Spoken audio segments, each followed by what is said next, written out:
అందరికీ నమస్కారం. ముందుగా ఈ రాష్ట్ర ప్రజలందరికీ కూడా నూతన సంవత్సర శుభాకాంక్షలు తెలియజేస్తున్నాను. ఈ సంవత్సరంలో రాష్ట్ర ప్రజలందరికీ కూడా ఆ భగవంతుడు మంచి చేయాలని మనస్ఫూర్తిగా కోరుకుంటూ ఉన్నాను. జనరల్గా కొత్త సంవత్సరంలోకి అడుగు పెడితే మనం కొత్త కొత్త ఆశలతో అడుగు పెడతాం. అదేంటో కానీ మన ఆంధ్ర రాష్ట్ర ప్రజలు మాత్రం కొత్త కొత్త ఆశలతో కాకుండా మోసపోయి అడుగు పెట్టాం. ఎందుకంటే మనం చూసాం, ఈ కూటమి ప్రభుత్వం అధికారంలోకి వచ్చి 7 నెలల పాలన అయింది. 7 నెలల పాలనలో ప్రజల్ని, అందులో ముఖ్యంగా మహిళల్ని, జనాభాలో 50% పైగా ఉన్న మహిళల్ని నట్టేట ముంచారు. చంద్రబాబు నాయుడు గారు ఏ వర్గాన్ని మోసం చేయకుండా వదలలేదు. ముఖ్యంగా ఎన్నో పథకాలు మహిళలకు ఇస్తామని మహిళల్ని నిట్ట నిలువున మోసం చేసిన పరిస్థితి మనం చూస్తూ ఉన్నాం. ఈరోజు తీసుకుంటే ప్రతిసారి మనం తెలుగు సంవత్సరాలకి ప్రతి సంవత్సరానికి ఒక పేరు పెడతాం. ప్రజలందరూ కూడా 2024 సంవత్సరంని ఈ కూటమి ప్రభుత్వం అధికారంలోకి వచ్చాక వెన్నుపోటు నామ సంవత్సరం అని పిలుస్తూ ఉన్నారు. అంత ఘోరంగా చంద్రబాబు నాయుడు గారు ప్రజలకి వెన్నుపోటు పడడం జరిగింది. చూస్తే హామీల వరద పారించారు ఎన్నికల సమయంలో. ఈరోజు చూస్తే ప్రజలకి బురద చూపిస్తూ ఉన్నారు. అలాగే ఆకాశాన్ని భూమిని కలిపేస్తామన్నంత హామీలు ఇచ్చి ఈరోజు ప్రజల్ని నట్టేట ముంచారు. చంద్రబాబు నాయుడు గారట విజనరీ పాలన ఇస్తానని చెప్పారు. ఈరోజు హామీలు మర్చిపోయే గజనీ పాలన ఈ 7 నెలల్లో మనం చూసాం. అలాగే తీసుకుంటే మాటలు, పథకాలు ఇస్తామనే మాటలు కోటలు దాటే, అమలు మాత్రం కనీసం గడప కూడా దాటని పరిస్థితి మనం చూస్తూ ఉన్నాం. బాబు షూరిటీ పథకాలు గ్యారంటీ అన్నారు. ఈరోజు అతని మాటలకి పథకాలకి వారంటీ లేదు అని చూపిస్తూ ఉన్నారు. ఫుడ్ టు రిచ్ స్లోగన్ అంట ఎన్నికల సమయంలో తెగ ఓదరగొట్టారు.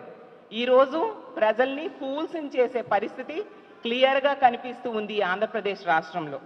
అలాగే మనం తీసుకుంటే ప్రతి దగ్గర కూడా ప్రతి వర్గానికి కూడా చంద్రబాబు నాయుడు గారు ముఖ్యమంత్రి అయ్యాక మోసం చేయడం వలన ప్రజలందరూ 7 నెలల పాలన ఎలా ఉంది అంటే ప్రజలు చెప్తూ ఉన్నారు, ఏడిపించే పాలన చంద్రబాబు నాయుడు గారు చేశారు అని చెప్పి ప్రతి ఒక్క ప్రజలు చెప్తూ ఉండే పరిస్థితి. 3 సార్లు ప్రజలు నమ్మి చంద్రబాబు నాయుడు గారికి ఓటేస్తే 3 సార్లు కూడా ఎన్నో రకాలుగా మోసం చేశారు.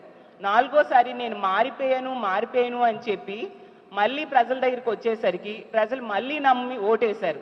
ఇప్పుడు ఈ 7 నెలల పాలన చూసి ఎలుగుబంటి తోలి ఎన్నాళ్ళు వృద్ధికినా కూడా నలుపు నలుపే కానీ తెలుపు కాదు అన్న చందంగా ఉంది మా పరిస్థితి అని ఈరోజు ఆంధ్రప్రదేశ్ రాష్ట్రంలో ప్రజలు బాధపడే పరిస్థితిని తీసుకొచ్చారు. అసలు ఎన్నికల టైంలో పవన్ కళ్యాణ్ గారు అలాగే చంద్రబాబు నాయుడు గారు కూటమి అభ్యర్థులు ఎన్నెన్ని హామీలు ఇచ్చారు. సూపర్ 6 అంట. సూపర్ 6 ఈరోజు ఒక్కటి కూడా అమలు కాని పరిస్థితి మనం క్లియర్గా చూస్తూ ఉన్నాం. సూపర్ 6 ఈరోజు సూపర్ షాక్గా మారిపోయింది. మహాశక్తి మహా మోసంగా మారిపోయింది. తల్లికి వందనమేమో పిల్లల పాలిట శాపంగా మారిపోయింది. అలాగే తీసుకుంటే యోగలం హామీలకు మంగళంగా మారిపోయిన పరిస్థితి మనం చూసాం. ఉచిత బస్ అనేది ఉత్తుత్తి బస్సుగా మారిపోయింది. ఇలా సూపర్ 6లో హామీలు ఏ ఒక్కటి కూడా అమలు చేయకుండా గత 7 నెలల పాలనలో ప్రజల్ని నిట్ట నిలువుగా మోసం చేశారు ఈ కూటమి ప్రభుత్వం.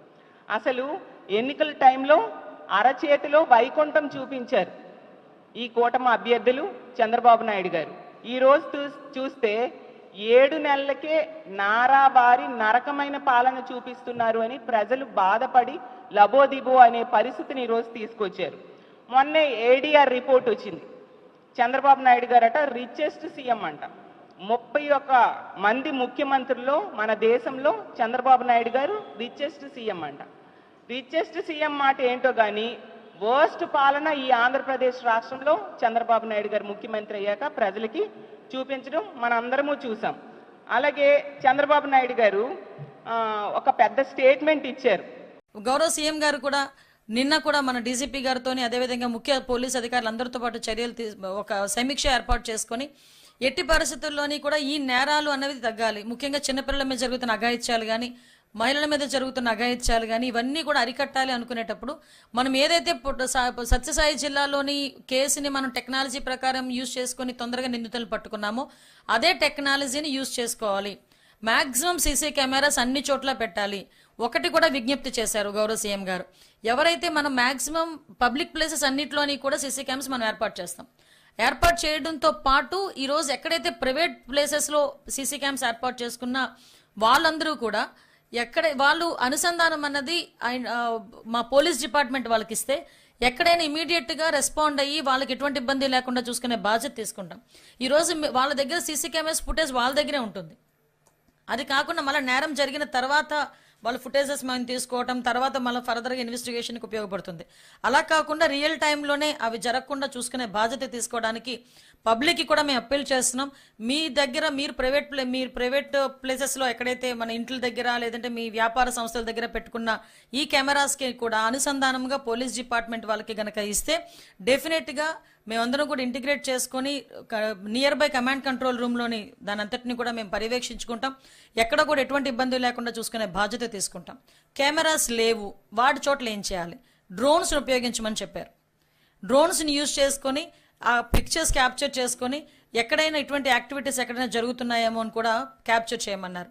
డ్రోన్స్ కూడా లేని సమయంలో ఈరోజు మొబైల్ అన్నది ప్రతి ఒక్క వాళ్ళకి కూడా టెక్నాలజీ చేతిలో ఉండడం ఒక ఎత్తు అయితే నిజంగా నేరాలను అరికట్టడంలో పోలీస్ డిపార్ట్మెంట్ వాళ్ళ దగ్గర గన్ అయితే ఉంటుంది కానీ పబ్లిక్ అందరి దగ్గర మొబైల్ కూడా వన్ ఆఫ్ ద వెపన్ లాంటిది. ఈరోజు ఎంత పెద్ద వెపన్ అంటే ఈరోజు ఒక క్రైమ్ సిచ్యువేషన్ ఏదైనా ఉంది అంటే చాలా ఈజీగా క్యాప్చర్ చేసుకోవడానికి మొబైల్స్ యూజ్ చేస్తున్నారు.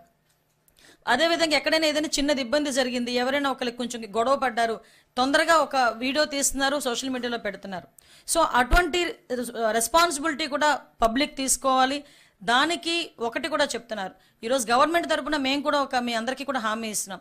ఎవరైనా ఇలాంటి ఇన్ఫర్మేషన్ కనుక మాకు ఇస్తే వాళ్ళ వివరాలను కూడా మేము గోప్యంగా ఉంచుతాము. పబ్లిక్ ఎటువంటి పరిస్థితులను చేయము. వాళ్ళకి ఫర్దర్గా ఎటువంటి ఇబ్బంది లేకుండా చూసుకునే బాధ్యత కూడా మేము తీసుకుంటాం. అంటే ఓవరాల్గా ఇక్కడ క్రైమ్ విషయంలో ఎక్కడ కూడా రాజీ పడకుండా నిందితులకి శిక్ష పడేయడం ఒక ఎత్తు అయితే అసలు ఆ క్రైమే జరగకుండా చూసుకునే బాధ్యత కూడా తీసుకోవాలి అని ఒకే ఒక కారణంతో ఈరోజు ఇన్ని ఏర్పాట్లు కూడా మేము చేసుకోవడం జరుగుతుంది. ఎస్పెషల్లీ టెక్నాలజీని ఉపయోగించుకొని